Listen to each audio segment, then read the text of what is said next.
하나님은 살아계십니다.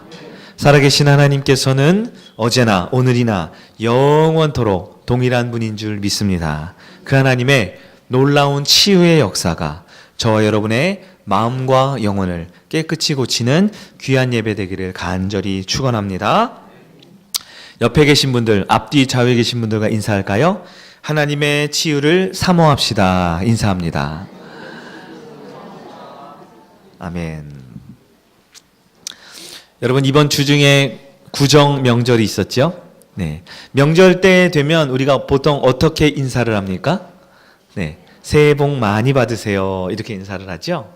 하지만 여러분, 우리 성도는, 그리스도인은 이미 복을 받았습니다.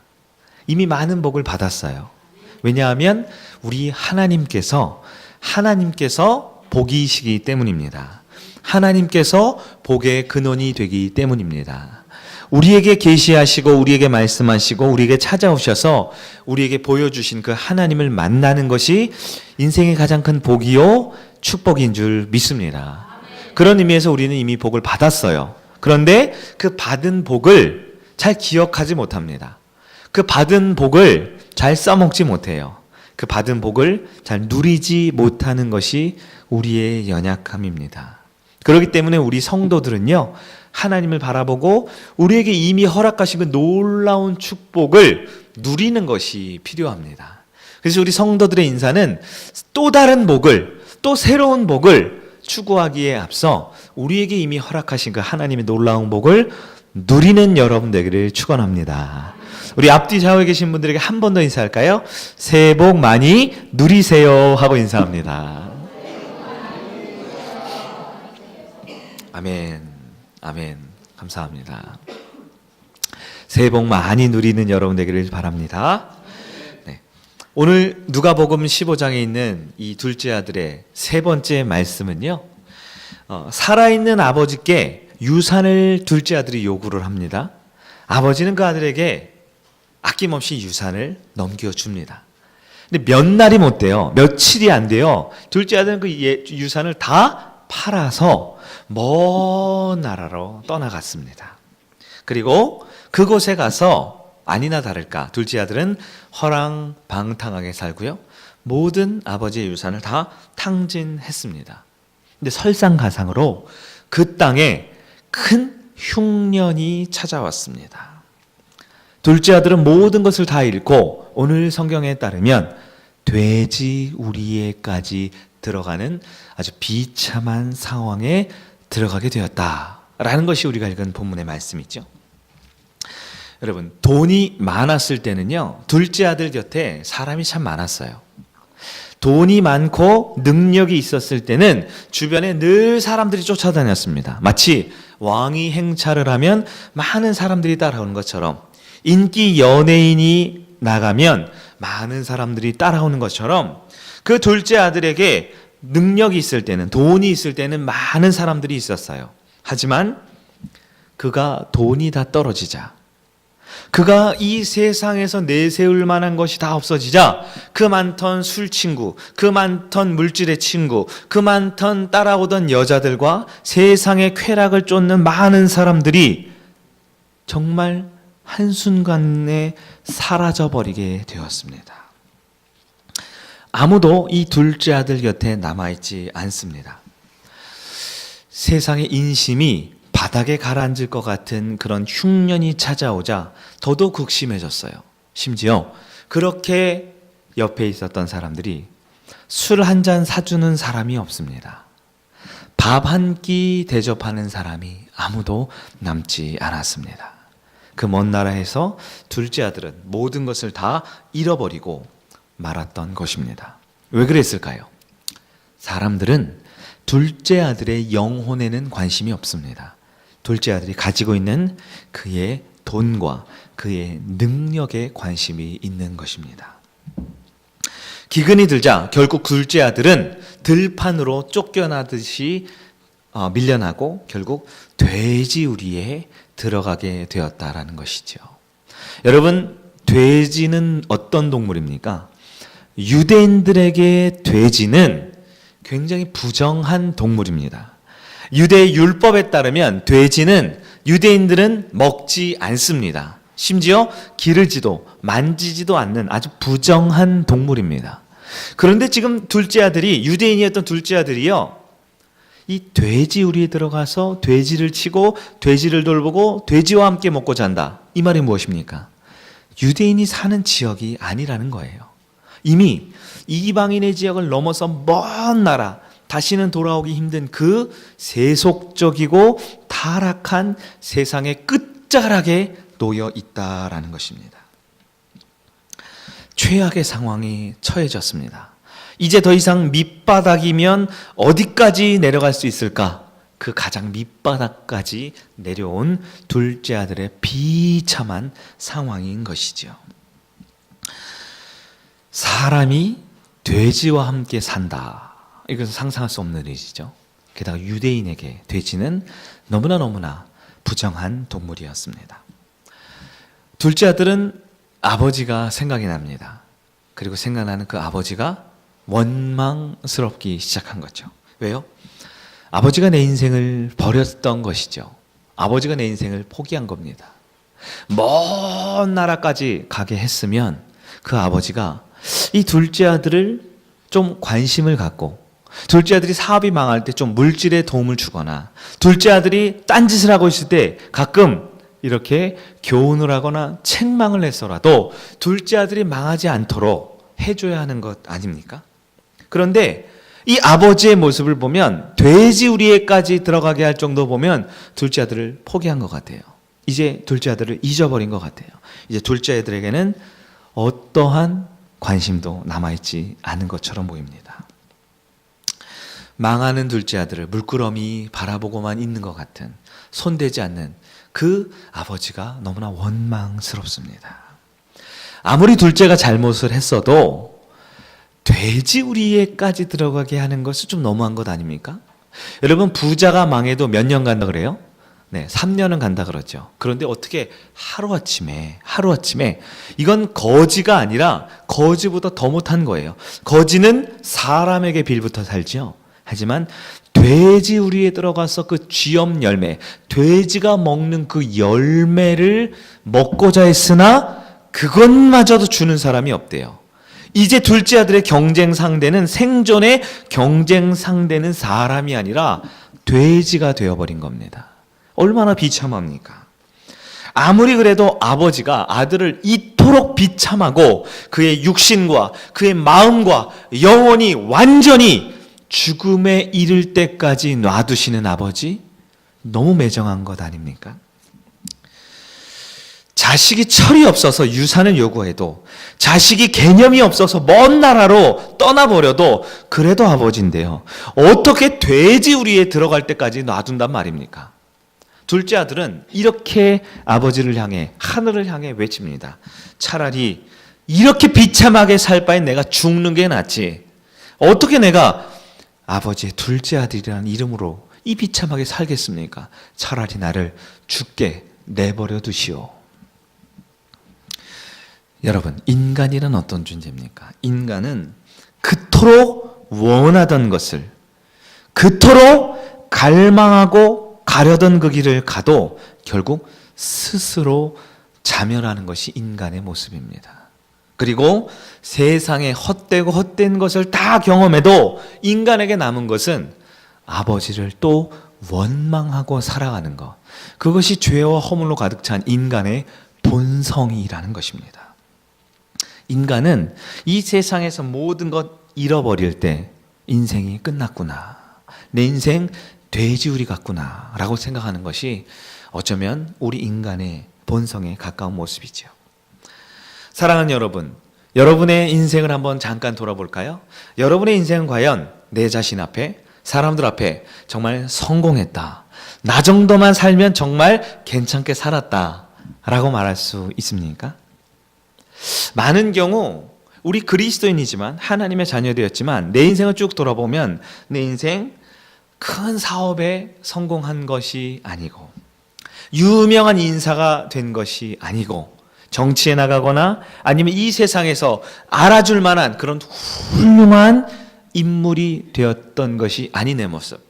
초등학교 시절, 중고등학교 시절 장래 희망이 무엇인가를 써보라고 했을 때 누구나 한 번쯤 훌륭하고 멋진 인생을 꿈꿔왔지만 지금 이제 나이가 이 정도 된 나의 모습을 볼 때 그렇게 크게 성공한 것 같지 않은, 어쩌면 실패감이, 좌절감이, 내 인생 뭔가 꼬여서 잘 되지 않은 것 같은 생각이 드는 것, 어쩌면 우리가 갖고 있는 마음의 대부분의 마음일 수 있습니다. 많은 사람들이 꿈을 꿉니다. 많은 사람들이 인생을 설계하고 계획을 세우고 멋진 비전을 갖고 있습니다. 그러나 대부분의 인생은 원하던 것을 이루지 못할 때마다 좌절하고 낙심하고 내 인생은 실패했구나, 내 인생은 헛되구나 라는 생각을 갖게 되는 것이죠. 그럴 때 우리는 기도합니다. 우리는 신앙이 있잖아요. 하나님께 구합니다. 하나님, 내 인생 다시 한번 성공하겠습니다. 사업 대박나게 도와주세요. 우리 인생 세상에서 떵떵거리고 잘 먹고 잘 살고 싶습니다. 많은 사람 도와주고 많은 사람에게 그런 모범이 되는 훌륭한 인간이 되고 싶습니다. 우리가 다 이런 것 원하면서 기도하지 않습니까? 그러나 여러분, 작년에 비해, 작년 구정에 비해, 10년 전 명절에 비해 우리 친척들의 모인 모습 가운데 나의 모습, 우리 가정의 모습, 우리 자식들의 모습을 생각해 보았을 때 우리는 많은 경우 어쩌면 이 둘째 아들의 모습과 같이 내 인생 성공하지 못했어. 내 인생 왜 이렇게 비참한 걸까? 왜 이렇게 내 인생 어려움이 자꾸 있는 걸까? 왜 하나님은 내 인생 자꾸 안 도와주는 거야? 왜 이렇게 돼지우리 같은 우리의 인생 벗어나게 해주지 않으시는 걸까? 이런 생각이 들지 않습니까? 하나님께서 그 많았던 내 물질들 지켜주지 않고 그 건강하고 멋졌던 내 인생 도와주지 않고 저 들판으로 내몰리는 것 같은 나의 모습 볼 때마다 우리는 하나님을 원망하고 지금까지 도와주시고 지금까지 부어주신 그 하나님의 놀라운 복은 다 기억 못하고 유산을 주었던 아버지는 잊어버리고 내 마음대로 가고 싶은 곳 가게 놔뒀던 그 아버지의 은혜는 다 잊어버리고 왜 하나님은 도대체 어디서 뭘 하길래 내 인생이 이렇게 어렵도록 그토록 놔두기만 할까라고 후회하고 원망하는 마음이 있지 않습니까? 여러분, 오늘 본문의 말씀은요, 누가복음 15장은 1절 말씀을 우리 한번 볼까요? 누가복음 15장 1절과 2절을 우리 한번 읽어보겠습니다. 121면 누가복음 15장 1절과 2절입니다. 같이 읽겠습니다. 모든 세리와 죄인들이 말씀을 들으러 가까이 나오니 바리새인과 서기관들이 수군거려 이르되 이 사람이 죄인을 영접하고 음식을 같이 먹는다 하더라. 아멘. 이 누가복음 15장에 있는 말씀은요, 예수님 곁에 누가 찾아오냐? 세리와 사람들이 말하는 죄인들이 그 말씀을 들으러 가까이 옵니다. 그럴 때 당시 종교 지도자들이었던, 당시 거룩하고 깨끗하고 의롭다라고 말했던 율법학자와 바리새인과 유대 지도자들이 예수님을 향해 속마음으로 비난하는 거예요. 아니, 저런 죄인들에게 어떻게 가까이 할 수 있는가? 라고 말할 때 우리 주님께서는 이 누가복음 15장의 비유를 통해서 오히려 세리와 창기들이 비록 돼지우리 같은 곳에 들어가 있는 자들이라 할지라도 진실로 회개하고 나올 때 그들이 하나님의 진정한 자녀들이다 라는 것을 종교 지도자들에게 가르쳐주고 있는 말씀입니다. 오히려 잘났다고 훌륭하다고 하나님을 안다라고 말했던 그 교만한 자들을 향해 예수님께서는 거침없이 이 독사의 자식들아 라고 욕을 해가면서 오히려 남들 보기에 죄인처럼 보이지만 그 마음 중심에 하나님을 아는 자들이 돼지우리 같은 곳에 산다 할지라도 진실로 회개하는 자들이 하나님의 자녀들이다 라는 것을 말씀해주고 있다라는 것입니다. 여러분, 아버지는 둘째 아들을 사랑하고 있었습니다. 아버지는 둘째 아들을 한순간도 놓지 않고 변함없이 사랑하고 있었습니다. 그래서 아버지께서는 어떻게 하셨어요? 둘째 아들을 돼지 속에 둘째 아들을 집어넣으셨던 것입니다. 둘째 아들은 이 세상에서 쾌락과 즐거움을 마음껏 누렸지만 아무리 먹고 아무리 마시고 아무리 쾌락을 누린다 할지라도 마음에 평안이 없다라는 것을 알고 있었어요. 둘째 아들은 그 먼 나라에서 그 아버지의 큰 유산을 허랑방탕하게 탕진하는 동안 그 수많은 사람들에 둘러싸여 있지만 그 마음의 외로움과 그 마음의 괴로움과 그 공허함을 씻을 수 없었습니다. 그러나 여러분, 한 번 쾌락에 빠진 사람은, 한 번 세상에 물든 사람은 마치 브레이크가 고장난 자동차처럼, 그 내리막길에 달리는 자동차처럼 아무리 멈추고 싶지만 멈출 수가 없는 인생입니다. 둘째 아들은 그 쾌락과 그 즐거움과 그 세상의 그 헛된 것들에 빠져서 멈추지 못하는 자동차처럼 끝없이 내려가고 있는 인생이었어요. 하지만 아버지는 그 둘째 아들을 사랑했기에, 그 둘째 아들을 살리기 위해서 그 둘째 아들이 가지고 있는 모든 재산을 다 탕진하게 만들어 주셨습니다. 그리고 그 둘째 아들을 세상 사람들로부터 오히려 끄집어내어 돼지우리 속에 집어넣었던 것입니다. 아버지는 그날 밤 둘째 아들을 돼지우리 속에 돼지와 함께 자게 만드셨습니다. 왜냐하면 돼지우리 속에서 치유가 시작되기 때문입니다. 둘째 아들에게 여전히 남은 것이 있으면, 가진 것이 있으면 둘째 아들은 고침받을 수 없기 때문입니다. 하나님은 둘째 아들에게 창피함을 주고 그에게 고통을 주고 그 인생에 모멸감을 주기 위해서 돼지우리에 집어넣은 것이 아닙니다. 하나님은 둘째 아들에게 있는 모든 세상의 친구, 술 친구, 돈의 노예가 되어 있는 이 세상 사람들로부터 둘째 아들이 떨어지게 해주고 싶으셨습니다. 폭주 기관차처럼 앞을 모르고 달려가고 있는, 끝을 모르고 세상을 향해 달려가고 있는 둘째 아들을 멈춰주고 싶으셨습니다. 그래서 둘째 아들이 더 이상 이 세상 속에 있지 아니하고 자기 자신을 돌아볼 수 있도록, 아버지를 다시금 돌아볼 수 있도록 그 세상 한복판으로부터 끄집어내어 먼 들판 가운데 사람이 아닌 돼지우리 속에 집어 넣으셨던 것입니다. 하나님은 어떤 분입니까? 하나님은 이 세상을 선택하고 돈을 선택하고 쾌락과 즐거움을 선택한 둘째 아들이지만 그 아들을 끝까지 포기하지 않고 살리고 회복시키시는 사랑의 하나님이십니다. 하나님은 치유하시기 위하여 둘째 아들을 강제로 돼지 우리 속에 집어넣으시고 그를 홀로 두시는 사랑의 아버지이십니다.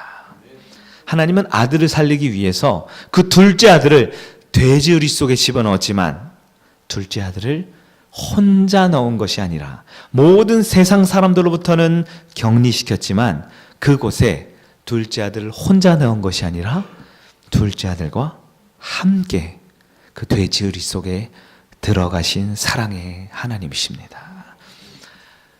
아버지는 둘째 아들에게 어떻게 치유를 시작하십니까? 먼저 둘째 아들을 돼지우리에 집어넣으실 때 둘째 아들만 너만 한번 당해봐라 하신 것이 아니라 둘째 아들과 함께, 그 둘째 아들과 함께 돼지 우리 속에 비참하고 더러운 그곳에 함께 들어가셨습니다.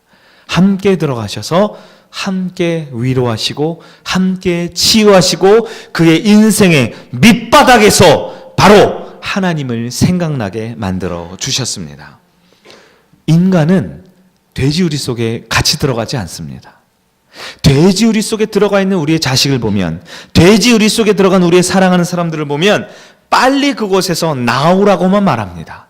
그 더러운 곳에 왜 있어? 빨리 나오라고 말합니다. 성격이 급한 아버지들은 야 인간아, 네가 얼마나 못났으면 그 돼지우리 속에 들어갔나? 라고 그 쫄딱 망한 둘째 아들을 저주하고 비난합니다. 마음이 약한 부모는 어떻게 합니까? 아이고 내 아들 불쌍해서 어떡해, 아이고 내 아들 안타까워서 어떡해. 그저 하염없이 망해버린, 돼지우리 속에 들어가 버린 둘째 아들을 보고 눈물만 흘릴 따름이지요. 하지만 여러분, 하나님은 인간과 다릅니다. 인간은 하나님을 흉내낼 수 없습니다. 하나님은 돼지우리 속에 들어간 아들을 보고 어떻게 하십니까? 그곳에 같이 들어가십니다. 하나님께서는 그런 분입니다. 하나님께서는 둘째 아들을 진정한 치유를 위해 그의 영혼을 완전히 새롭게 하기 위해서 가장 비참하고 더럽고 냄새나는 그곳에 홀로 두지 않으시고 같이 들어가시는 치유의 하나님이심을 믿기를 간절히 바랍니다. 또한 돼지우리 속에 집어넣은 다음에 둘째 아들에게 곰곰이 뒤돌아볼 수 있도록 만들어 주셨습니다. 모든 세상 사람들로부터 차단시켜 줍니다. 그리고 자신밖에 없는 그곳에서 나를 보게 합니다. 즉 회개하게 만들어 주시는 것입니다. 더 나아가 유일한 소망이 이제 내가 남은 생명은 오직 아버지밖에 없구나 라는 그 한기를 바라보게 만들어 주십니다. 술과 도박과 이 세상의 쾌락과 즐거움으로 한 주일의 삶을 가득 채웠던 내 인생, 하나님께서는 돼지 우리 속에서 나 자신의 모습을 그리고 하나님만을 바라볼 수 있도록 내 손과 발에 가졌던 모든 것을 다 잃어버리게 만들어 주셨던 것입니다. 그리고 하나님은, 아버지는 바로 둘째 아들이 바로 자신이 돼지 같은 인간이었음을 깨닫게 해주십니다. 먹고 자고 즐기고 누리기만 원했던, 바로 눈 앞에 있는 먹이만, 눈 앞에 있는 쾌락만 쫓아 살아갔던 돼지가 바로 나였음을 그 속에서 깨닫게 해주신 것입니다. 아니, 심지어는 그 돼지보다도 못한 내 모습을 보게 합니다. 돼지가 먹는 그 쥐염 열매를 얻어먹지 못하는 모습. 그러나 그 속에서, 그 돼지우리 속에서 돼지도 자기 어미의 젖을 먹으며 어미 품에 안겨 고난 잠을 자고 있는 그 돼지만도 못한 내 모습. 그곳에서 그 돈이 있을 때는, 능력이 있을 때는 수많은 사람들이 있었지만 이제 내 곁에는 아무도 남지 않았던, 아무도 내 영혼에는 관심이 없고 내 인생에는 관심이 없고 그저 내가 가진 것과 내가 할 수 있는 것과 내가 이 세상에서 무엇을 줄 수 있는 것에만 관심이 가졌던, 내 주변에 아무도 남지 않은 그 세상 사람들이 아니라 오직 내 영혼을 끝까지 바라보시며 나를 사랑하시는 그 아버지 하나님만 바라보는, 돌아보는 은혜를 허락하셨던 것입니다. 사랑하는 여러분, 돼지우리 안에 들어갈 때 인생은 나는 누구인지를 돌아보게 됩니다. 돼지우리 같은 그 비참한 상황 속에서야 인간은 진짜 아버지 하나님이 누구인지를 볼 수 있게 되는 것입니다. 그러면 돼지가 우리를 깨닫게 하는 것입니까? 돼지가 우리 인생을 구원시킵니까?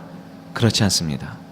돼지 우리 속에 들어간다 할지라도 살아계신 하나님만이, 그 하나님을 만날 때, 하나님이 함께 해줄 때 우리 인생은 다시금 치유가 시작된다라는 것을 깨닫는 여러분들에게 간절히 바랍니다.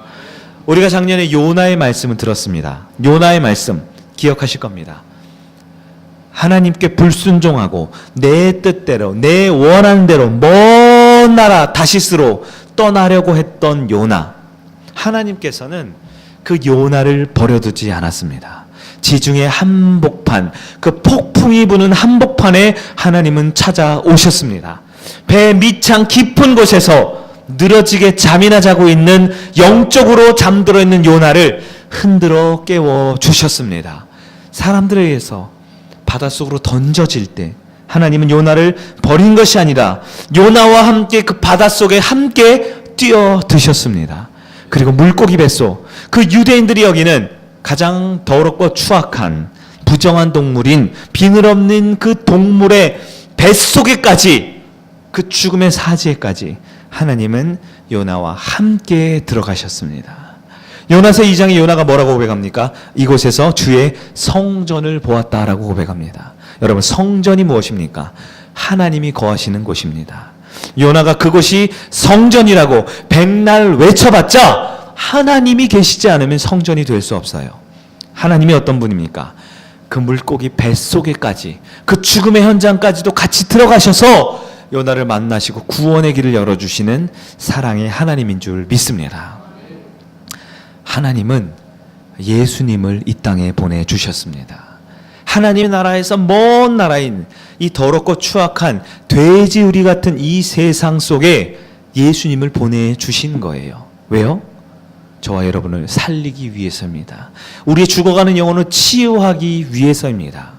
예수님은 마치 돼지우리 같은 마국간에서 태어나셨습니다. 말들이 먹고 자고 똥 싸고 그 온갖 더럽고 냄새나는 가장 비참하고 가장 천한 그곳에서 태어나셨습니다. 왜요? 저와 여러분을 살리시기 위해서입니다. 하나님이신 예수님이 먼 나라에 찾아오셔서 그 비참한 돼지우리 같은 곳에 오신 이유가 무엇입니까? 우리를 살리기 위한 하나님의 은혜인 줄 믿습니다. 사랑하는 여러분, 우리의 모습은 어떻습니까? 우리의 모습은 죄와 허물로 이미 많이 더러워져 있습니다. 어쩌면 우리 인생은, 우리가 살아가는 이 세상은 이 돼지우리만도 못한 곳일지 모릅니다. 눈으로 보기에는 여전히 화려하고 겉보기에는 먹고 사는 문제 아무것도 없어 보이지만 영의 문제로 보았을 때는 죄와 허물로 가득 찬 돼지우리 같은 우리의 인생들일 수밖에 없습니다. 내 인생 성공했다라고 말할 수 있는 사람이 몇 명이나 될까요? 이 나라에서 가장 높은 곳에 정치 지도자, 경제 지도자의 자리에 모르면 뭐합니까? 가장 높다라고 하는 국회의원들이, 이 장관들이, 이 한 나라의 대통령들이 얼마나 많이 인생의 비참한 형무소 생활을 하게 되고 그곳에서 인생을 마감하게 됩니까? 이 나라에서 가장 돈이 많다라는 대기업의 수장들, 감옥에 가지 않은 사람이 누가 있습니까? 여러분, 무엇을 말합니까? 인생이란 성공했다라고 말할 수 있는 사람 손에 꼽을 수 있을까요? 우리 인생은 어쩌면 그 돈 갖지 못했습니다. 그 높은 자리 오르지 못했습니다. 자식이라도 잘 키워보고자 했지만 자식 내 마음대로 사는 사람, 내 뜻대로 되는 사람 몇 명이나 되겠습니까? 어쩌면 우리 인생은 정말 실패의 연속이요, 절망과 낙심의 연속이 아닐 수 없습니다. 그러나 하나님, 우리 아버지께서는 저와 여러분을 버린 것이 아닙니다. 어쩌면 우리 인생은 돼지우리 같고 우리 인생은 돼지 속에서 생존 경쟁하기 위해서 하루하루 발버둥치며 사는 것 같지만 하나님께서는 저와 여러분을 사랑하시기에, 저와 여러분을 살리고 싶으시기에 그곳에서 우리를 치유하시는 하나님을 만나는 여러분 되기를 간절히 축원합니다. 치유는 둘째 아들이 어디를 가든 그곳에 함께 가시는, 함께 들어가시는 사랑의 하나님을 만날 때 시작됨을 믿기를 바랍니다. 그것이 돼지 우리 같은 곳이라 할지라도 하나님께서는 저와 여러분과 함께 하시는 그 사랑의 하나님을 만나는 여러분 되기를 축원합니다.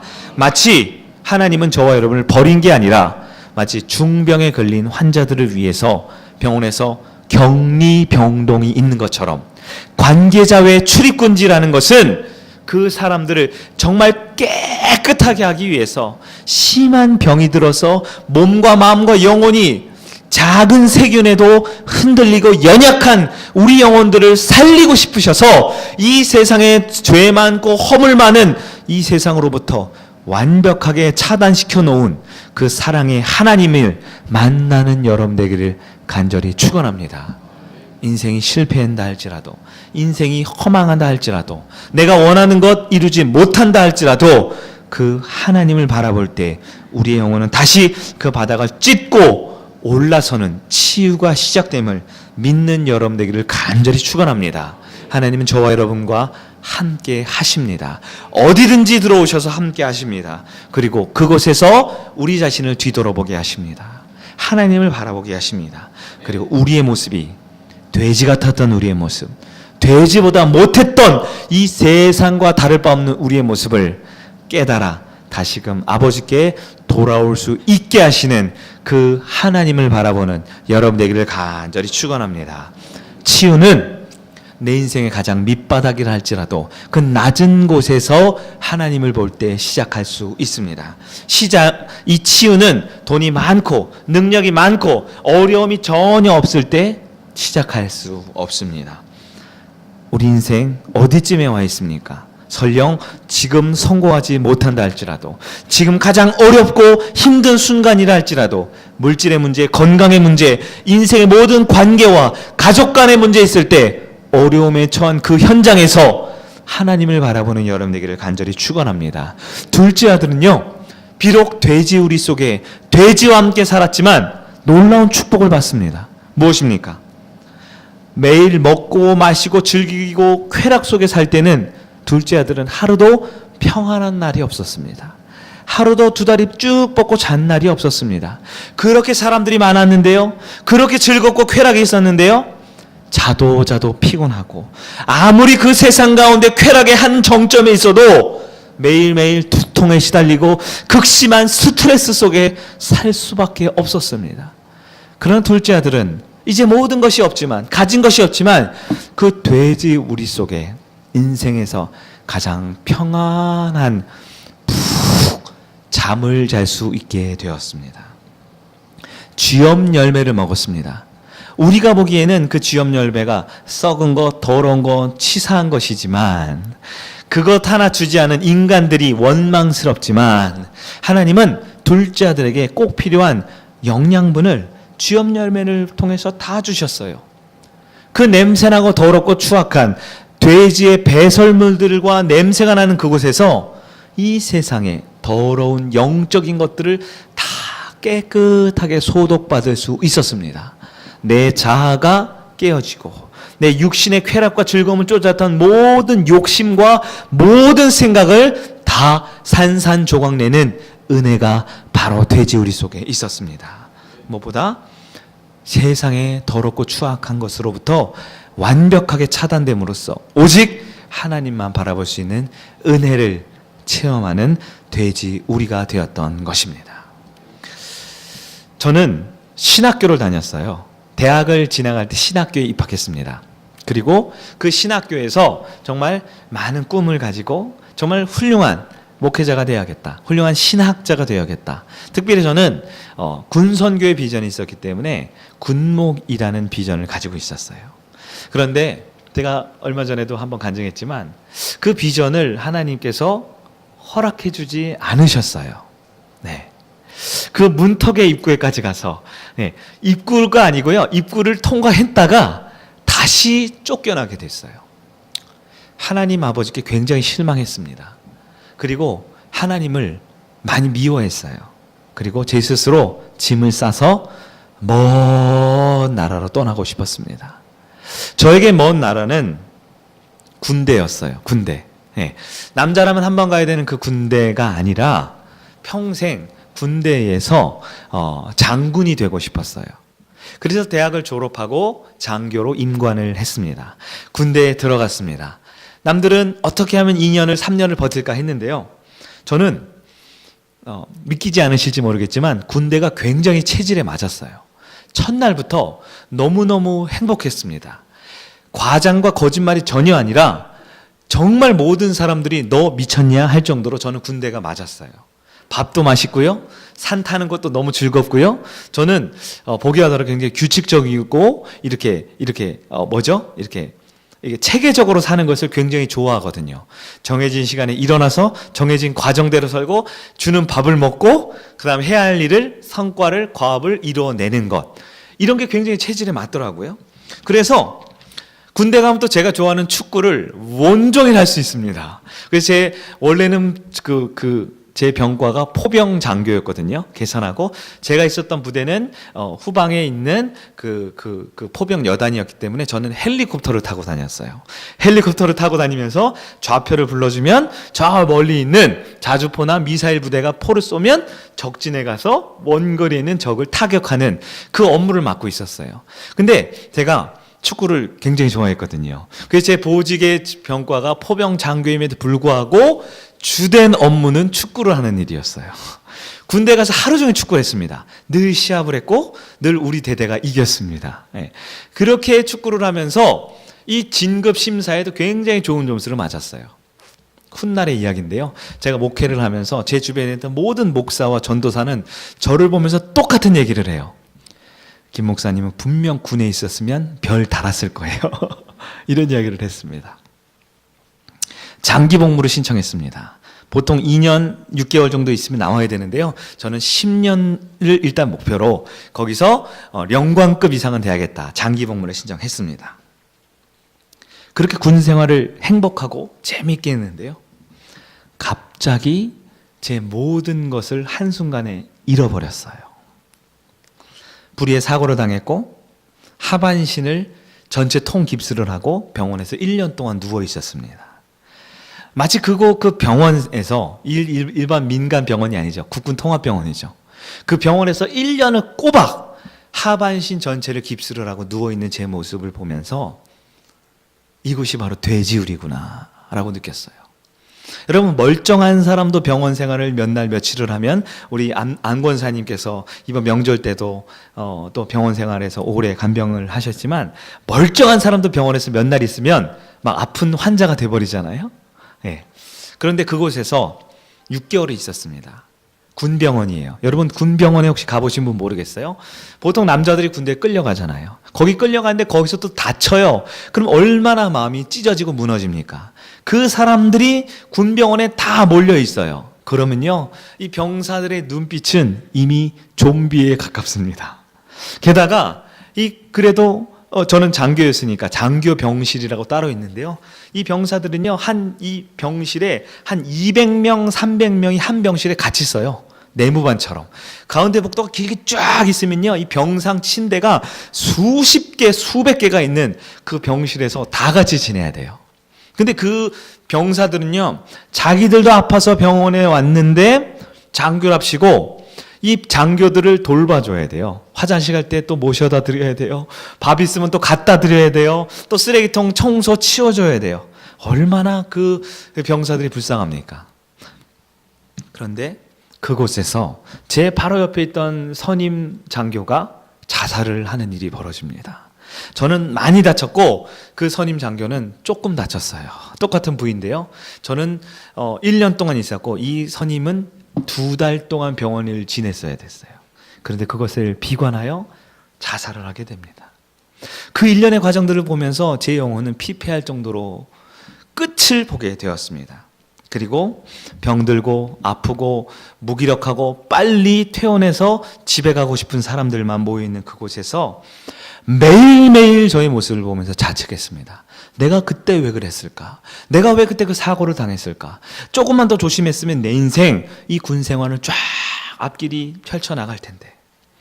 매일매일 고통 가운데 매일매일 재활을 하지만 회복되지 않는 내 모습을 보면서 눈물 지으면서 하나님을 원망했습니다.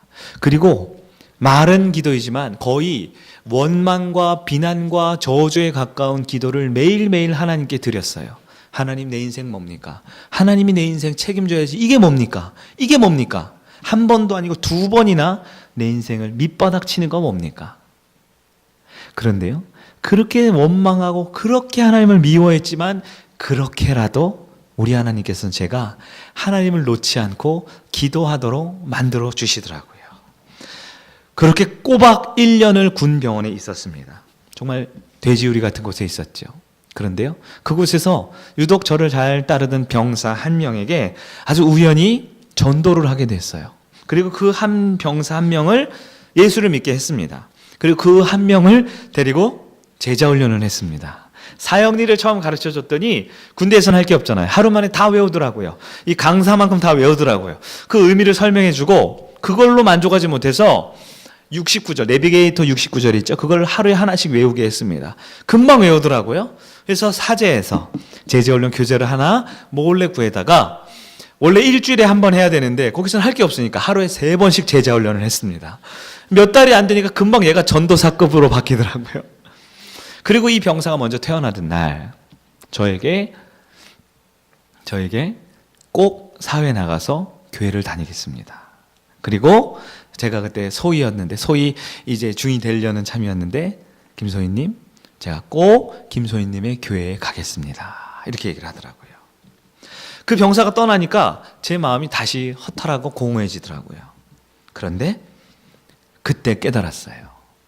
하나님께서 제가 어디 있든지 간에, 무엇을 하든지 간에, 어떤 상황이든지 간에 한 영혼을 앞에 두고 하나님의 말씀을 가르치고 그 영혼을 살리기 위한, 쉽게 말해 요즘 말로 하면 제자 훈련을 하는 사람임을 깨닫게 해주시더라고요. 하나님께서 아무개야, 김 목사야, 그때 김 목사가 아니었죠? 넌 이 세상 어디에 가든 내가 너와 함께한다. 네가 어딜 가든 누구를 만나든 그 영혼에게 하나님의 말씀을 가르치고 전할 수 있게 해주겠다라고 말씀해 주셨습니다. 그 지긋지긋한 돼지우리 속에서 하나님은 저와 함께 해주셨습니다. 병사 한 명 전도하고 제자훈련 시킨 게 뭐가 될 수 있겠습니까? 그 한 영혼이 아니라 하나님은 죄의 영혼을 치유해주고 싶으셨던 것입니다. 군복무를 마치고 아시다시피 저는 군대를 더 있으려고 했어요. 근데 군대에서 쫓겨났습니다. 네. 다리에 다친 그 장애 판정이 군복무를 더 이상 행정직이라도 할 수 없게끔 만들어서 저를 군에서 쫓아내버렸습니다. 원래 장교는 국가 공무원이기 때문에 막 못 쫓아내거든요. 저는 쫓겨났어요. 당신은 더 이상 이 군에 필요 없는 존재입니다 하고 제가 쫓겨났습니다. 그리고 복음을 전하는 사람이 되자라고 결단을 하게 되었습니다.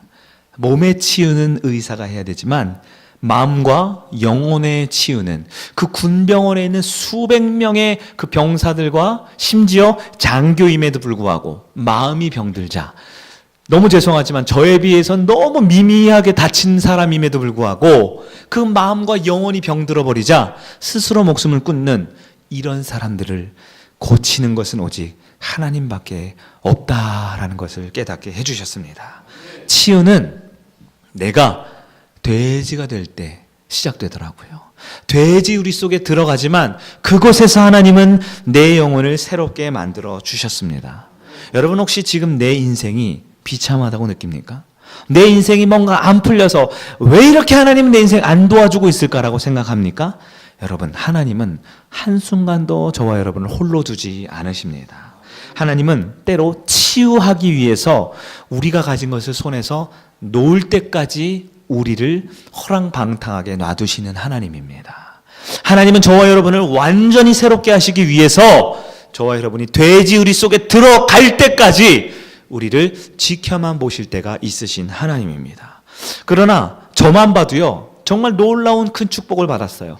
돼지우리 속 같은 그곳에 들어갈 때만 해도 저는 인생 끝났다라고 생각했습니다. 하지만 성공하고 싶었고요, 야망을 갖고 싶었던 저라는 한 인간이 마치 브레이크가 고장난 폭주기관차처럼 내 힘과 능력으로만 살려고 했던 저에게 하나님은 1년 동안 그 군병원에서 온전히 영혼과 마음을 푹 쉬고 회복되도록 만들어준 시간을 허락해 주셨던 거예요. 그곳에서 네가 정말 인생의 최끝에 서 있을지라도 너에게 할 수 있는 한 가지 비전과 사명이 무엇인지 깨닫게 해 주셨습니다. 한 명의 영혼 구원? 그게 어딥니까? 하지만 지금은 얼굴도 이름도 잘 기억나지 않는 그 한 영혼을 하나님은 분명 그 과정을 통해 살리고 싶으셨고 그 축복의 통로로 부족한 저 같은 사람을 사용하셨다라는 것을 깨닫게 해주셨습니다. 어떤 고난과 어떤 돼지우리 같은 우리 비참한 상황이 있을지라도 그곳에 하나님은 저와 함께 해주심을 확실하게 믿는 믿음을 허락해 주셨습니다. 사랑하는 여러분, 하나님은 저와 여러분을 창피하게 하려고 하는 것이 아닙니다. 고통을 주려고 하는 것이 아닙니다. 우리에게 진정한 치유는, 우리 인생이 살아날 길은 오직 하나님 아버지밖에 없음을 깨닫게 해주고 싶으셔서 우리 인생이 때로는 돼지우리 속에 있어도 우리를 지켜보시고 우리와 함께 하시는 그 하나님 만나는 여러분 되기를 간절히 축원합니다. 말씀을 정리하겠습니다. 우리의 인생 성공하려고 했지만 잘 안 되고, 우리의 인생 떵떵거리고 대박 나고 싶었지만 잘 안 되는 우리의 인생 실패한 것 같습니까? 아니요. 살아계신 하나님은 저와 여러분이 어디를 가든 우리와 함께 하십니다. 그리고 그곳에서 나를 돌아보고 하나님을 바라볼 때 치유는 시작되고 이어질 줄 믿습니다. 그 가운데 우리 하나님 바라보는 여러분 되기를 간절히 축원합니다. 치유는 바로 우리 인생 가장 밑바닥에서 시작될 수 있습니다. 유난히 추웠던 긴 겨울을 이제 마무리하고 따스한 봄의 시작을 알리는 계절이 다가오고 있습니다. 이때 여러분, 저와 여러분 말씀으로 치유되는 역사가 있기를 간절히 바랍니다. 특별히 우리 성일교회에서 다음 주 토요일부터 우리 광고 드린 대로 자녀의 권세반이 있습니다. 자녀의 권세를 누리라. 무엇입니까? 나의 신앙생활에 나라는 존재의 정체성을 찾는 겁니다. 나는 누구인가? 성일교회 성도이기 이전에, 한 가정의 여러 역할이기 이전에 한 영혼으로서 나의 모습을 돌아보고 이 세상 가운데, 가정 가운데, 교회에서 어떻게 살아야 할지를 확실히 깨닫고 도전받고 변화받는 축복의 시간입니다. 2월 24일 토요일, 이번 주 토요일 7주 동안 진행되는 그 자녀의 권세를 통하여 나의 모습을 돌아보고 하나님 앞에 온전히 치유가 시작되는 여러분 되기를 간절히 축원합니다. 또한 1, 2, 3기 수료생들을 중심으로 4월 초부터 더 소그룹으로, 적게는 5명, 많아도 7명이 넘지 않은 소그룹으로 한 3반에서 4반 정도 생각해요. 저와 함께 하루에 일주일에 한 번씩 깊게 하나님의 말씀으로 내 영혼과 내면을 치유하는 성장반을 준비하고 있습니다. 여러분 기대하고 사모하시면서 그 하나님의 말씀에 깊이 들어가는 여러분 되기를 축원합니다. 우리가 하나님의 말씀을 사모할 때 우리의 영혼은 온전히 치유될 줄 믿습니다. 이 시간 우리가 함께 찬양하고 기도하면서 그 치유하시는 하나님 앞에 나아가는 여러분 되기를 바랍니다.